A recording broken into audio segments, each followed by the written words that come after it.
Hello students, आज हम start करेंगे क्लास 11th का नया चैप्टर फाइनल अकाउंट्स।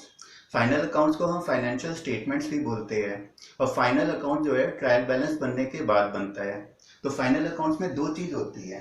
पहली चीज़ होती है ट्रेडिंग एंड P&L अकाउंट और दूसरी चीज़ होती है बैलेंस शीट। ठीक है। और ये जो अकाउंट्स बनते हैं हमारे, ये एक्चुअल बेसिस ऑफ अकाउंटिंग पर बनते हैं। मतलब कि अगर जो है हमारी सेल्स, हमारी जो भी इनकम है या हमारे जो भी एक्सपेंसेस है, अगर वो करंट ईयर के है, ठीक है, तो वो हम करंट ईयर में ही इंक्लूड करेंगे।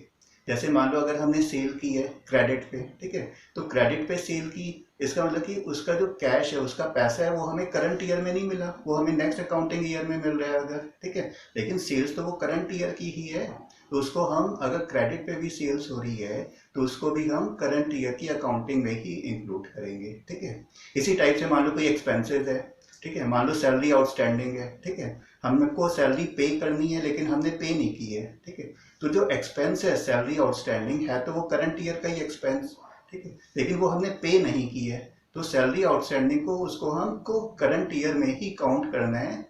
ठीक है। तो मतलब कि सारे के सारे जो रेवेन्यूज है और एक्सपेंसेस है, अगर वो करंट ईयर के है तो उन सारे एक्सपेंसेस और रेवेन्यूज को हमको करंट ईयर में काउंट करेंगे। इसको हम बोलते हैं एक्चुअल बेसिस ऑफ अकाउंटिंग। अब हम देखते हैं कि ट्रेडिंग एंड P&L अकाउंट। ठीक है। ट्रेडिंग एंड P&L अकाउंट जो है ये फर्म की फाइनेंशियल परफॉर्मेंस को बताता है। मतलब कि पूरे साल फर्म को कितना नेट प्रॉफिट या नेट लॉस हुआ। ठीक है। और जो बैलेंस शीट है ये फर्म की फाइनेंशियल पोजीशन बताती है। मतलब कि एक पर्टिकुलर पॉइंट ऑफ टाइम में फर्म की कितनी असेट्स है या फर्म की कितनी लाइबिलिटीज है। ठीक है। तो हम स्टार्ट करते हैं ट्रेडिंग अकाउंट से। ट्रेडिंग अकाउंट में सारी की सारी जो भी ऑपरेटिंग एक्टिविटीज है वो सारी की सारी जो है वो ट्रेडिंग अकाउंट में इंक्लूड होती है। मतलब कि जो भी हमारी मैन्युफैक्चरिंग तक, अगर जो भी हमारे एक्सपेंसेस हो रहे हैं वो सारे के सारे हमारे ट्रेडिंग अकाउंट में जाएंगे। मतलब जो भी डायरेक्ट इनकम और जो डायरेक्ट एक्सपेंसेस है वो सारे ट्रेडिंग अकाउंट में इंक्लूड होंगे। ठीक है। तो इसके देखते हैं कि कौन कौन से आइटम्स है।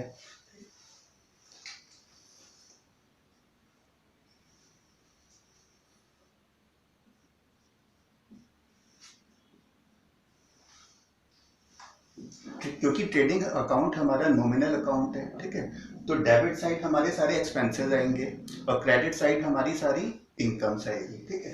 लेकिन जो भी डेबिट साइड आएगा उसमें खाली हम डायरेक्ट एक्सपेंसेस को ही काउंट करेंगे और क्रेडिट साइड में खाली डायरेक्ट इनकम्स को काउंट करेंगे। तो पहला आइटम होता है ओपनिंग स्टॉक। जो लास्ट ईयर का क्लोजिंग स्टॉक होता है वो करंट ईयर का हमारा ओपनिंग स्टॉक होता है। ठीक है। नेक्स्ट आइटम है हमारा परचेज। परचेज मतलब कि जो भी हम रॉ मटेरियल को परचेज करते हैं मैन्युफैक्चरिंग कर के लिए, ठीक है, वो आता है परचेजेस में। लेकिन उसमें से क्या करते हैं हम, परचेज रिटर्न को लेस करके, मतलब जो भी हमारा नेट परचेज है उसको हम आउटर कॉलम में शो करते हैं। ये चीज क्या है हमारी, दिस इज नेट परचेज। ठीक है। नेक्स्ट आइटम है हमारा वेजेस। वेजेस मतलब कि जो भी हमारे लेबर्स वगैरह जो फैक्ट्री में काम करते हैं, ठीक है, तो उनको फैक्ट्री किस फॉर्म में पे करती है, वेजेस की फॉर्म में करती है पेमेंट। ठीक है। तो ये भी हमारा डायरेक्ट एक्सपेंस हो गया। नेक्स्ट है वेजेस एंड सैलरीज। अब हमको इसमें देखना है कि शुरुआत में क्या लिखा है। शुरुआत में अगर वेजेस लिखा है इसका मतलब कि वेजेस का कंपोनेंट ज्यादा है, मतलब तो हमको इसको ट्रेडिंग अकाउंट में इंक्लूड करना है। ठीक है। नेक्स्ट है कैरेज इनवर्ड्स। कैरेज इनवर्ड्स का मतलब होता है कि अगर जो भी हम रॉ मटेरियल को परचेज कर रहे हैं उसके लिए जो भी ट्रांसपोर्टेशन का खर्चा हो रहा है वो सारा कैरेज इनवर्ड्स में आता है। तो कैरेज इनवर्ड्स हो या फ्रेट इनवर्ड्स हो, ये सारा का सारा ट्रेडिंग अकाउंट में डेबिट साइड में जाएगा। फिर है टू पावर एंड फ्यूल। मतलब कि मशीन्स को रन करने के लिए जो भी पावर या फ्यूल का खर्चा होता है वो सारा का सारा हम ट्रेडिंग अकाउंट में as a direct expense include हमने किया है। नेक्स्ट है कंज्यूमेबल स्टोर्स। मतलब कि मशीन्स को रनिंग कंडीशन में लाने के लिए, जैसे इंजन ऑयल का जो एक्सपेंस है वो सब हम जो है डेबिट में रखते हैं ट्रेडिंग अकाउंट में। ठीक है। अब देखते हैं कि क्रेडिट साइड में कौन कौन से आइटम्स आते हैं। तो जो भी हमारी डायरेक्ट इनकम है, तो नॉर्मली जो डायरेक्ट इनकम होती है वो सेल्स से ही होती है। ठीक है। तो सेल्स में हम लेस सेल्स रिटर्न, मतलब सेल्स रिटर्न को माइनस करके जो भी नेट सेल्स है वो हम आउटर कॉलम में शो करते हैं। ठीक है। और क्लोजिंग स्टॉक मतलब कि जो स्टॉक की वैल्यू है जो फाइनेंशियल ईयर के एंड में है उसको हम बोलते हैं क्लोजिंग स्टॉक। ठीक है, इसके बाद हम क्या करते हैं, बैलेंसिंग करते हैं। अगर हमारी इनकम साइड ज़्यादा है और एक्सपेंसेस साइड कम है, ठीक है, तो कंपनी को क्या हो रहा है, ग्रॉस प्रॉफिट हो रहा, तो ग्रॉस प्रॉफिट हमारा इस साइड आएगा। इसी टाइप से अगर हमारी एक्सपेंसेस साइड ज़्यादा है और इनकम साइड कम है तो कंपनी को क्या होगा, ग्रॉस लॉस होगा। ठीक है, और जो भी हमारा ग्रॉस प्रॉफिट या ग्रॉस लॉस होगा उसको हम P&L अकाउंट में ट्रांसफर करेंगे। ठीक है, अब एडजस्टेड परचेजेस क्या होता है, net purchase plus opening stock minus closing stock. मतलब कई बार क्या होता है कि क्वेश्चन में एडजस्टेड परचेज दिया हुआ, तो एडजस्टेड परचेज में क्या होता है, नेट परचेज भी इंक्लूड होते हैं, ओपनिंग स्टॉक भी और क्लोजिंग स्टॉक भी। तो इस केस में क्या होगा कि ये वाले तीन आइटम जो है वो एडजस्टेड परचेज में इंक्लूड होंगे। ठीक है, तो इन तीन आइटम्स की जगह हम एडजस्टेड परचेज को डेबिट साइड में लिखेंगे। और कॉस्ट ऑफ गुड्स सोल्ड क्या होता है, opening stock plus net purchases plus direct expenses minus closing stock. अब हम स्टार्ट करते हैं profit and loss account. Trading account में हमको ग्रॉस प्रॉफिट या ग्रॉस लॉस पता चलता है फर्म का। ठीक है, लेकिन जो प्रॉफिट एंड लॉस अकाउंट है उसमें हमको नेट प्रॉफिट या नेट लॉस पता चलता है। तो ट्रेडिंग अकाउंट में हम डायरेक्ट इनकम और डायरेक्ट एक्सपेंसेस लिखते थे, लेकिन जो भी प्रॉफिट एंड लॉस अकाउंट है फर्म का उसमें हमारी सारी की सारी इनडायरेक्ट इनकम्स और इनडायरेक्ट एक्सपेंसेस आते हैं। ठीक है, मतलब प्रॉफिट एंड लॉस अकाउंट में सारे के सारे जो सेलिंग एक्सपेंसेस है या डिस्ट्रीब्यूशन एक्सपेंसेस है या एडमिनिस्ट्रेटिव एक्सपेंसेस है उनको हम काउंट करते हैं। ठीक है, और सारी की सारी हम इनडायरेक्ट इनकम्स को काउंट करते हैं। अब हम करते हैं कि P&L अकाउंट में हमारे कौन कौन से आइटम्स आते हैं। डेबिट साइड में हमारी सारी की सारी इनडायरेक्ट एक्सपेंसेस और लॉसेज आती है, और क्रेडिट साइड में सारी की सारी इनडायरेक्ट इनकम्स आती है। ठीक है, तो देखते हैं कि फर्स्ट आइटम से सबसे पहले जो भी ग्रॉस लॉस है या ग्रॉस प्रॉफिट है वो हमारा ट्रेडिंग अकाउंट से आता है। नेक्स्ट है एडवर्टीजमेंट एक्सपेंसेस, ये सेल्स को प्रमोट करने के लिए होते हैं, इसलिए ये भी क्या हो गया, हमारा एक इनडायरेक्ट एक्सपेंस हो गया। फिर है डेप्रिसिएशन, डेप्रिसिएशन एसेट की वैल्यू को रिड्यूस करता है, मतलब टाइम के साथ जो एसेट की वैल्यू कम होती है उसको हम डेप्रिसिएशन बोलते हैं, और वो P&L अकाउंट में इनडायरेक्ट एक्सपेंस के उसमें आते हैं। फिर है कमीशन, जो कमीशन हमने पे किया है वो भी कंपनी का एक्सपेंस है, तो वो भी इनडायरेक्ट एक्सपेंस में P&L अकाउंट में आएगा। फिर है डिस्काउंट अलाउड, ये भी एक्सपेंस है हमारा। फिर है इलेक्ट्रिसिटी एक्सपेंसेस, क्योंकि ये ऑफिस के एक्सपेंसेस होते हैं इसलिए ये P&L अकाउंट में आएंगे। फिर है सैलरीज, सैलरीज जो है वो स्टाफ को दी जाती है, और वेजेस जो है वो वर्कर्स को दी जाती है, इसलिए वेजेस अगर है तो वो जाते हैं ट्रेडिंग अकाउंट में, लेकिन अगर सैलरीज है तो वो आएगा P&L अकाउंट में। ठीक है, इसी टाइप से अगर सैलरीज एंड वेजेस है, इसका मतलब सैलरीज पहले लिखा है तो सैलरीज का कंपोनेंट ज़्यादा है तो सैलरीज आएगा P&L अकाउंट में, और अगर वेजेस एंड सैलरीज है तो वेजेस कंपोनेंट ज़्यादा है तो वो जाएगा ट्रेडिंग अकाउंट में। ठीक है, फिर स्टेशनरी एक्सपेंसेस, ये भी ऑफिस के एक्सपेंसेस होते हैं तो P&L अकाउंट में आएगा। ठीक है, फिर है ऑफिस एक्सपेंसेस, फिर कैरेज आउटवर्ड्स, मतलब कि सेल्स करने के लिए जो भी ट्रांसपोर्टेशन एक्सपेंस होते हैं उसको हम कैरेज आउटवर्ड्स बोलते हैं। फिर आता है बैड डेट्स, बैड डेट्स मतलब कि जो डेटर्स जो है पैसा पे नहीं कर सकते वो क्या हो गए, हमारे लॉसेज हो गए, तो ये सब चीज़ें किस में आएगी, इनडायरेक्ट एक्सपेंसेस में आएंगी। ठीक है, अब देखते हैं हमारी इनडायरेक्ट इनकम कौन कौन सी है। ग्रॉस प्रॉफिट, ये हमारा ट्रेडिंग अकाउंट से आता है। फिर है by bad debts received, bad debts मतलब कि जो भी हमें लगता था कि वो हमारे बैड डेट्स हो चुके हैं, ठीक है, लेकिन अब क्या हुआ कि वो पैसा हमको मिल गया तो वो क्या हो गया, एक तरीके की हमारी इनकम हो गई। ठीक है, तो वो हमारे इनकम उसमें आएगा, क्योंकि ये इनडायरेक्ट इनकम है तो फिर ये क्रेडिट साइड आ जाएगा।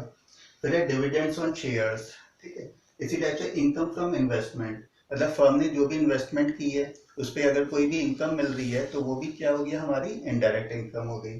फिर है बाई इंटरेस्ट रिसीव्ड, इसी टाइप से बाई रेंट रिसीव्ड, ये भी इनडायरेक्ट इनकम है। फिर बाई मिसलेनियस इनकम्स, मतलब कि इसके अलावा जो अदर इनकम्स है वो मिसलेनियस इनकम्स हो गई। ठीक है, फिर क्या करते हैं, दोनों साइड का टोटल करके बैलेंसिंग करते हैं। ठीक है, तो उससे क्या आता है, हमारा नेट प्रॉफिट या नेट लॉस, मतलब कि अगर इनकम साइड ज्यादा है और एक्सपेंस साइड कम है तो आएगा हमारा नेट प्रॉफिट। ठीक है, और ये नेट प्रॉफिट कहाँ ट्रांसफर होगा, बैलेंस शीट में, और वो कैपिटल में ऐड होगा। ठीक है, और अगर एक्सपेंस साइड ज्यादा है और इनकम साइड कम है तो आएगा हमारा नेट लॉस। ठीक है, तो और नेट लॉस क्या होगा, वो बैलेंस शीट में कैपिटल से माइनस होगा। अब हम करेंगे फाइनल अकाउंट्स की लास्ट स्टेज जो कि है balance sheet. P&L account firm की फाइनेंशियल परफॉर्मेंस बताता था, लेकिन जो बैलेंस शीट है वो फर्म की फाइनेंशियल पोजीशन बताती है। बैलेंस शीट के दो कंपोनेंट्स होते हैं, एक होता है लाइबिलिटीज और दूसरा होता है असेट्स। बैलेंस शीट जो है वो किसी भी एक पर्टिकुलर पॉइंट ऑफ टाइम पे बनती है, लेकिन जो पी एंड एल अकाउंट थे वो पूरे साल का फॉर दी होल ईयर जो है वो प्रिपेयर होता था, मतलब कि वो जो है पूरे साल की फाइनेंशियल परफॉर्मेंस को बताता है। लेकिन जो बैलेंस शीट है वो एक पर्टिकुलर पॉइंट ऑफ टाइम के लिए ही वैलिड होती है, मतलब फर्म की उस पर्टिकुलर पॉइंट ऑफ टाइम पे कितनी असेट्स है या कितनी लाइबिलिटीज है वो शो करती है। ठीक है, तो बैलेंस शीट के दो साइड होती है, एक होती है लाइबिलिटीज और दूसरी होती है असेट्स। लाइबिलिटीज फर्म के लिए ऑब्लिगेशंस होती है, तो देखते हैं कौन कौन सी लाइबिलिटीज है। पहली है कैपिटल। ओनर जो भी फंड्स लगाते हैं बिजनेस में, तो सेपरेट एंटिटी कॉन्सेप्ट के हिसाब से बिजनेस अलग है और ओनर अलग है। ठीक है, तो ओनर जो भी फंड लगाएगा तो बिजनेस के लिए वो क्या चीज़ होगी, एक लाइबिलिटी होगी जो बिजनेस को पे करनी होगी। ठीक है, फिर है जो भी हमारा ओपनिंग कैपिटल होती है, फिनेंशियल ईयर के स्टार्टिंग में जो कैपिटल होती है उसको हम ओपनिंग कैपिटल बोलते हैं। उसमें जो भी नेट प्रॉफिट्स है वो ऐड होते हैं और जो नेट लॉस है वो सब्ट्रैक्ट होते हैं। नेट प्रॉफिट और नेट लॉस वो पी एंड एल अकाउंट से आते हैं। ठीक है, फिर है ड्राइंग्स। ड्राइंग्स जो है वो कैपिटल को रिड्यूस करती है, तो हम क्या करते हैं कि इनर कॉलम में ही कैपिटल में से ड्राइंग्स को लेस करते हैं, नेट प्रॉफिट्स को ऐड करते हैं और नेट लॉसेस को सब्ट्रैक्ट करते हैं, और जो भी फिगर आएगी वो इसके बाद हम आउटर कॉलम में लिख देंगे। ठीक है, लोन जो है वो बिजनेस के लिए लॉन्ग टर्म लाइबिलिटीज होती है। लॉन्ग टर्म लाइबिलिटीज वो होती है जो कि फर्म को एक साल से ज़्यादा के टाइम में पे करनी होती है, और शॉर्ट टर्म लाइबिलिटीज वो होती है जो फर्म को एक साल से कम के टाइम में पे करनी होती है। ठीक है, तो जो बैंक ओवरड्राफ्ट है, क्रेडिटर्स है और बिल्स पेबल है, ये सारी की सारी होती है शॉर्ट टर्म लाइबिलिटीज। अब बैंक ओवरड्राफ्ट क्या होता है कि अगर आपके बैंक में उतना अमाउंट अवेलेबल नहीं है, उतने फंड्स अवेलेबल नहीं है, लेकिन आपने उससे ज़्यादा फंड को विड्रॉ कर लिया। ठीक है, तो वो क्या चीज़ होती है, बैंक ओवरड्राफ्ट। क्रेडिटर्स वो वेंडर्स होते हैं जिनसे हमने क्रेडिट पे गुड्स को परचेज किया होता है। ठीक है, बिल्स पेबल मतलब कि जो बिल्स जिनके अगेंस्ट हमको पेमेंट करना होता है वो होते हैं बिल्स पेबल। तो ये सारी की सारी चीज़ होती है लाइबिलिटीज। ठीक, अब हम चलते हैं असेट्स पे। असेट्स क्या होते हैं, वो इकोनॉमिक रिसोर्सेज होते हैं फर्म के। अब असेट्स दो टाइप के होते हैं, एक फिक्स्ड होता है, दूसरा करंट होता है। फिक्स को हम अगेन क्लासिफाई कर सकते हैं टेंजिबल और इनटेंजिबल में। ठीक है, तो फिक्स्ड असेट्स वो होते हैं जो कि कैश और कैश इक्विवेलेंट्स में आसानी से कन्वर्ट नहीं कर सकते, लेकिन करंट एसेट्स को हम आसानी से कन्वर्ट कर सकते हैं कैश या कैश इक्विवेलेंट्स में। ठीक है, फिर जो टेंजिबल एसेट्स होते हैं वो होते हैं जिनका फिजिकल एग्जिस्टेंस होता है, मतलब कि उनको हम देख सकते हैं या छू सकते हैं, जैसे प्लांट एंड मशीनरी हो गई। ठीक है, बिल्डिंग हो गया। ठीक, फिर होते हैं इनटेंजिबल एसेट्स, वो चीज़ होती है जिनको हम छू नहीं सकते, जिनका फिजिकल एग्जिस्टेंस नहीं होता, जिनको हम देख नहीं सकते, जैसे गुडविल है, पेटेंट है, कॉपीराइट्स है। अब जैसे असेट्स में देखते हैं कौन कौन सी चीज़ है। सबसे पहला गुडविल।